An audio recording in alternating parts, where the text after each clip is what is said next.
روٹی کہاں چھپاؤں؟ امی کچھ کھانے کو ہے؟ فاتح اور بلو نے کوئی 5ویں بار امی جان سے پوچھا۔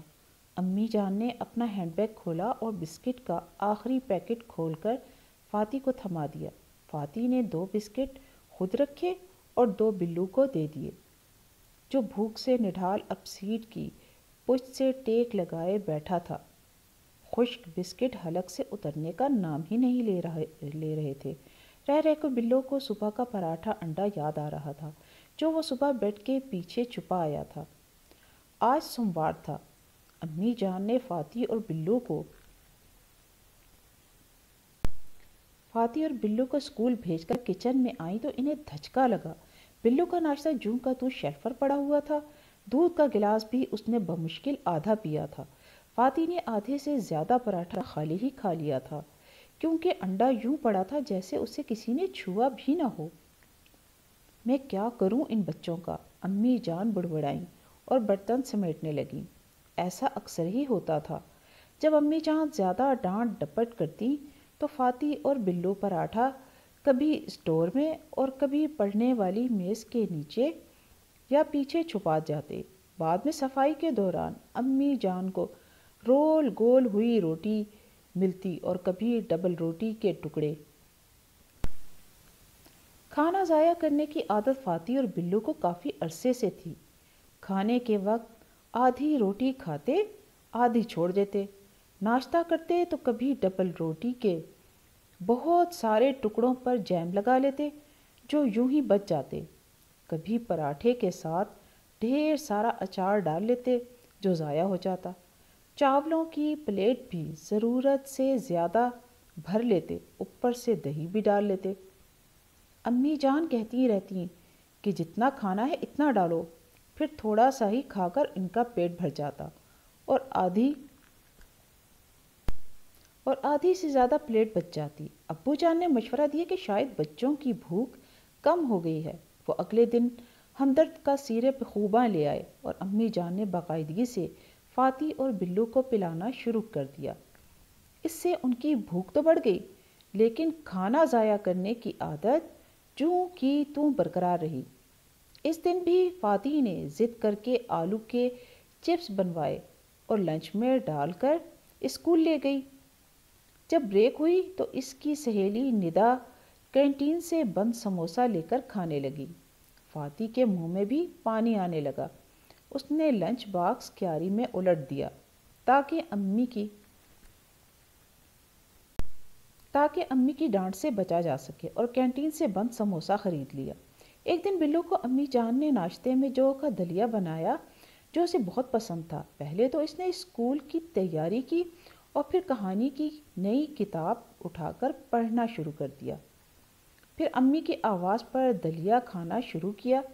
ابھی کھانا شروع ہی کیا تھا کہ وین آ گئی۔ بلو نے بوکھلا کر پلیٹ بیڈ کے نیچے سرکا دی اور بیگ لے کر وین میں بیٹھ گیا۔ بعد میں امی جان جب بلو کے کمرے سے جھاڑو دینے لگیں تو جھاڑو یکدم پلیٹ سے ٹکرایا اور دلیا چھلک کر فرش پر آ رہا۔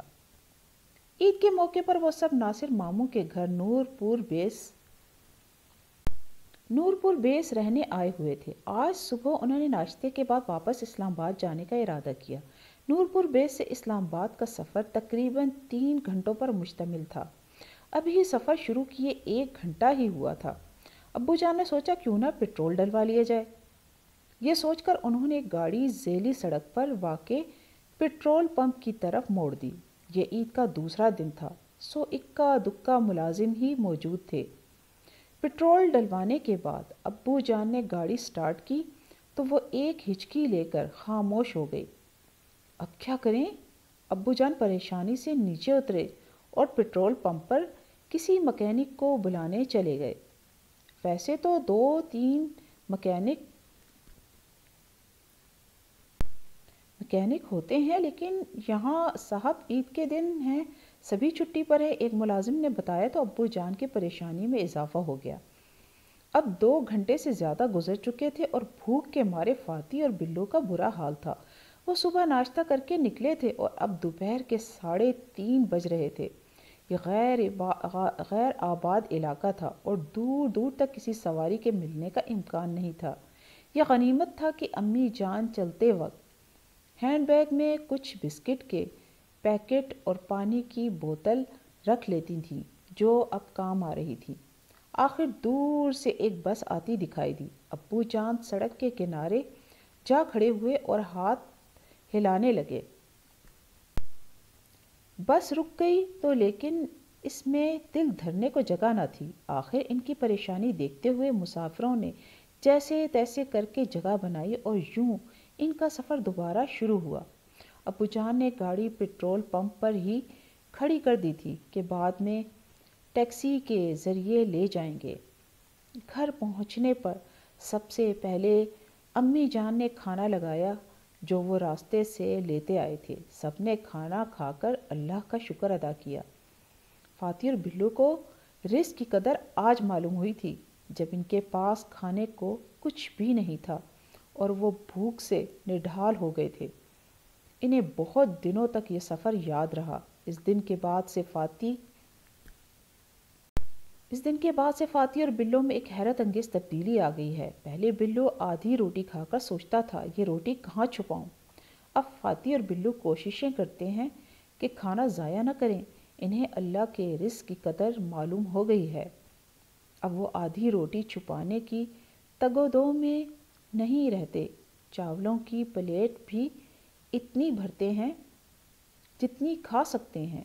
جیم اور اچار کی بوتل اب جلدی ختم نہیں ہوتی اور امی جان کا جھاڑو بھی کافی دنوں سے کسی پلیٹ سے نہیں ٹکرایا۔ پیارے بچوں، ہر طرح کا کھانا اللہ تعالیٰ کی نعمت ہے، اس کی قدر کرنی چاہیے۔ کھانے کو ضائع نہ کریں۔ کوئی روٹی کا ٹکڑا پڑا دیکھیں فوراً اٹھا کر محفوظ جگہ پر رکھیں۔ چاول کھاتے وقت ایک ایک دانہ دھیان سے کھائیں اور دسترخوان پر انہیں نہ گرنے دیں۔ اگر کوئی لقمہ دسترخوان پر گر جائے تو اٹھا کر کھا لیں۔ پلیٹ میں اتنا سالن ڈالیں جتنا آپ کھا سکتے ہیں۔ کھانا ختم کرتے وقت پلیٹ کو روٹی کے لقمے سے صاف کریں، پھر اس لقمے کو کھا لیں۔ چائے میں چینی ڈالتے وقت ایک ذرہ بھی نیچے نہ گرنے دیں۔ دودھ پیتے وقت کپ پورا خالی کریں۔ اگر کچھ کھانے کو دل نہیں چاہ رہا تو یہ سوچیں کہ امی جان نے یہ کھانا کتنی محنت سے بنایا ہے۔ اگر ہم نہیں کھائیں گے تو وہ اداس ہو جائیں گی۔ پھر کھانا ہمارے لیے ضروری ہے۔ اگر ہم وقت پر کھانا نہیں کھائیں گے تو کمزور ہو جائیں گے۔